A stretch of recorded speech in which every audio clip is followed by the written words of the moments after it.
passer? Est-ce que le Premier ministre va partir? kon dualité bi tam ci li bloqué yëf yi mën na see bokk. waaw mooy loolu dualité bi sur le parce que y a un manque de dualité bi moo indi lépp di. bu dul loolu Premier ministre du affirmer wu sur les questions internationales. parce que déclaration yi am problème. sur le plan international ba ma la ne y a un problème diplomatique c'est parce que Premier ministre moo immixé wu dans les affaires diplomatiques. ça revient au même. bu ñu joxoon bàyyi woon le domaine réservé au président de la République muy gérer loolu. à sa façon peut-être que du demee noonu. gis nañ ko ci Umballo bi mu jógee Guinée-Bissau ñëw Dakar le Premier ministre wax na li mu wax bon c'est vrai waxuñu c'est pas vrai c'est vrai mais boo ko waxee Umballo daal di génn fii dem Congo jóge fa dem Maroc toog fa ainsi de suite. kaneen noonu c'est parce que dualité am na et que le Premier ministre affirme li mu jàpp ni son parti dominant qui est le parti dominant de l'État moom mu gère ko parti bi lii la xalaat bokkul ak le président de la République di wax.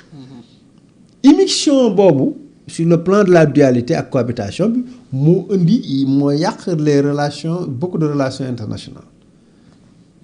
kan moo defoon jet privé bi dem voyage. bi Madiambal doon wax ba président de l'Assemblée nationale ni premier ministre day lijjanti ji xaalis te bu ñëwee dina baax est-ce que du woon swap si ku négocié woon moom lañ jàpp ku négocié woon loolu du Sonko.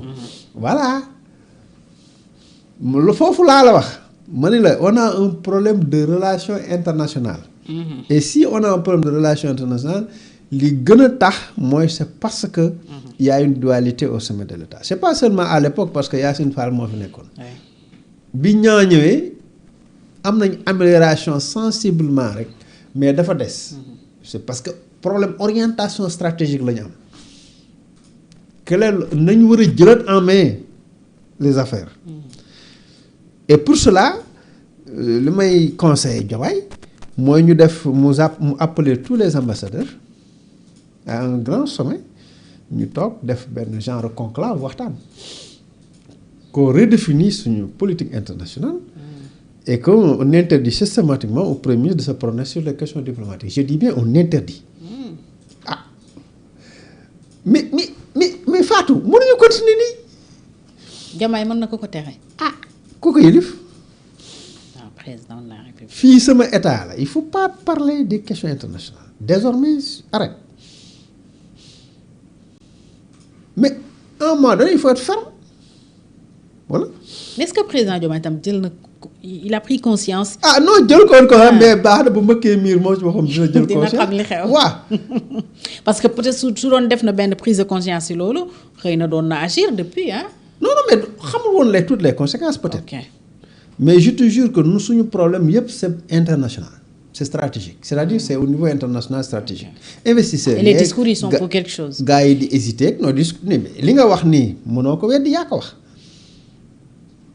diw nangam non booy pays occidentaux booy après nga dem parti communiste chinois nga signé ay accords stratégiques.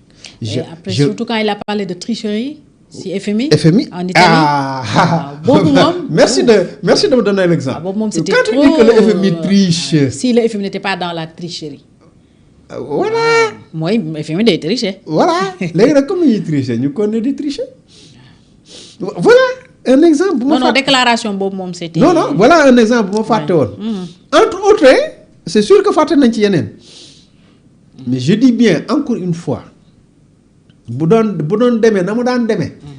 maanaam ñi ministre ak premier ministre ñu ni pat waaye président di doxal li muy doxal sur le plan international kon lu bëri du demee nii.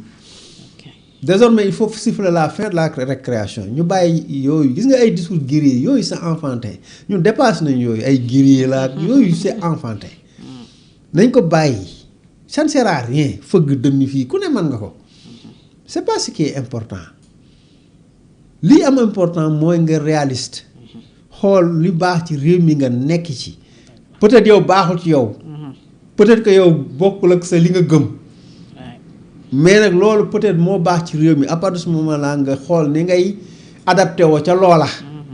loolu mooy dirigeant. xool intérêt réew mi. waaw defoo ko dañuy continuer pour des questions idéologiques naan dañuy def révolution dégg nga di sonn ba révolution bi këppwaat suñu kaw ndax kat da ngay changer lu baaxul mais lu baax kenn du ko changer booy changer la baaxul mais la baax boo ko changer foo jëm mooy au début quand je te disais là ci weer yële passé ne la faatu na gars yi Maroc booba xewagul. waaw ñaata yoon laa la ko répété. man la gars yi 2025. waaw. ma wax juste après leur élection. wax naa la ko plusieurs fois ci émission. pourtant booba y avait rien. mais je voyais venir. tu crois que là les Marocains là amuñu leen naxare laa ñu le roi la je dis le roi. tëpp leen garder ko loolu la ñu dencal wane na ko il ne fait aucun effort. le roi ne fait aucun effort. bu ko neexoon coowal supporters yi jeex na bu yàgg. et malheureusement pour eux la cour d'appel a confirmé les peines prononcées en première instance. dañ kaa ñemee bañ a confirmer buñ ko confirmer wul ñoom seen bopp ñu am. ñu dal seen kaw ñu am problème de.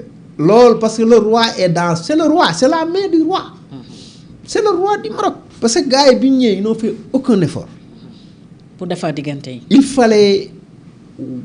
bi ñuy fu dem ay Sera la woon ak Tambambalu fu ne ñu dem Maroc aussi ci lañ bokk dem Turquie dem nañ fu ne ñaata yoon fële Arabie Saoudite fu ne ñu dem fa mais demal Maroc c'est pas parce que Macky Sall ngi Maroc Macky Sall ci këram la ne foofu ci Maroc yoonu buur ba neew ci Macky Sall yow demal nga dem régler ji say problème la preuve Umbalo xaritu Macky Sall la mais teewul dañu dem Gambie dañu dem Guinée-Bissau l'autre là Baro xaritu Macky Sall teewul da nga dem Gambie donc demal Maroc aussi l'erreur qu'on a commise erreur boobu après dafa ñu topp ñu bëri ci nii yeneen yi aussi pareil moo tax man la notre problème il est diplomatique boo ko débloqué en haut lu bëri day débloqué mais fii dualité bi évidemment elle est là. am na ci waaw dualité bi évidemment elle est là dualité bi day feeñ sur le plan diplomatique mais dualité bi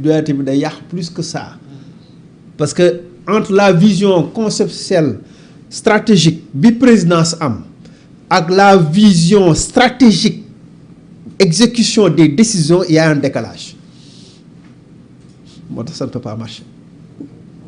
kon Diomaye itam tey boo ko doon wax da nga koy wax peut-être bul calculer yow sa bopp ak liñ lay wax mais xoolal njëriñu Sénégal. waaw et met fin à tout ça. waaw tu souffles la fin de la création ku mënul aligné wu si say conception globale nga ne que sëñ bi abal ma ci fula la bokk de pour l'intérêt du Sénégal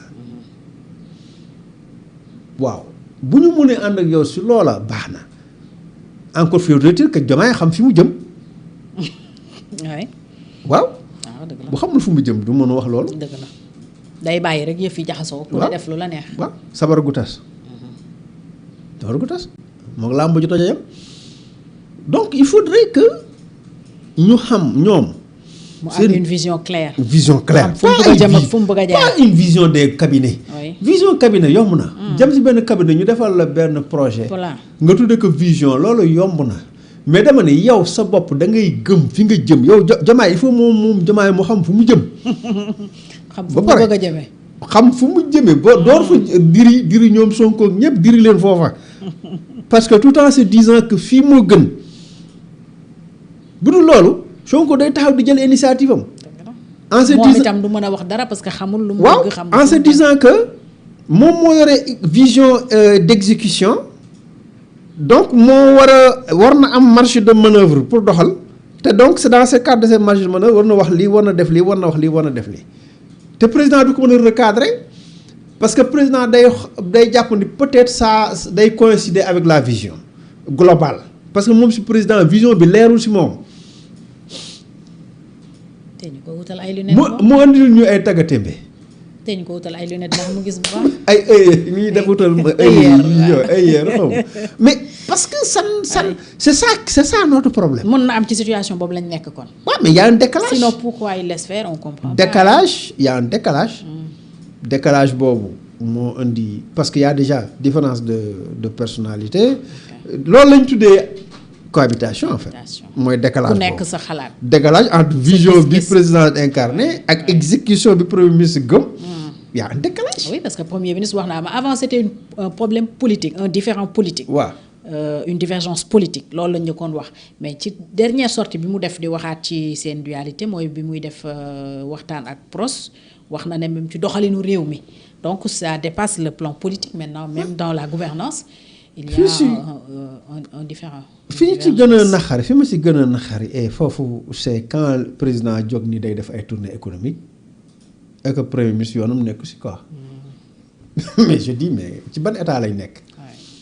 ki yore exécution de la vision bu président jógee di def tournée économique moom yoonam du si ne quoi day toog fële wala mu dem def ay tournée politique am mais amul sens ce régime là cette façon de procéder là mais du dem kan moo def résultat dans ces conditions ministres yi dañuy jaaxle sax parce que dañuy dem accompagner le président sur le terrain boobu ko rendre compte au premier ministre sur le papier ça va pas non mais ça va pas dañuy ànd ak président sur le terrain rendre compte au premier ministre sur le papier alors que ça devait être l'inverse ça va pas non bu ñu naxee seen bopp dañ ñuy naxaale ñun ñoo parce que ñu ngi nax seen bopp nag bu leen waxul dëgg ñun ñëpp laa wax de sénégalais yi ñëpp naa fee xiyéeg ñëpp laa wax ñi ma ko sañ a wax bu leen waxul dëgg ñun ñëpp ay ànd xalangu daanu si kàmb gi nag di xoole ku ne di xool sa boor di faxas suuf seek di xoolante fekk ñoo waxantuwul dëgg quand le président ni day def ay tournées économiques la moo tax d'ailleurs mu écourter tournée yi amul sens ku yore exécution des politiques publiques c'est le premier ministre ngay def say yow président ngi jékki-jékki taxaw sur le terrain ànd ak comment dirais-je kii faal infrastructure décceeg yenn saa yi kële Cissé Bamba Cissé yenn saa yi Massamba ma Demba ok ça marche bu ñu fa jógee PM bi moom mu ngi ci yeneen amaana sax du seetaan tournée yi xamul dara yoonam nekk say tournée c'est quoi ça y a problème loolu ku la ni loolu mën na dox dalay wax lu kan neex il faut pas rêver ñooñu waxoon ki war a coordonner moom foog mu fekkee ñooñu waxoon duo nañu ànd liggéey pour l'intérêt supérieur du Sénégal mënuñu ànd liggéey nañu séparer ku nekk dem bu ñu ma bëggoon wax sax bu ñu fonto ma far ko bàyyi wax nga ko de far naa ko bàyyi waxoo ko bu ko wax alors premier ministre aussi mi ngi campé ci décision wam mun nañ ko waxee noonu de ne pas restructurer la dette et la preuve on a peut-être des échos yu jógee assemblée que ni ba tey ñu ngi sax ci seen projet de résolution pour la non structuration de la dette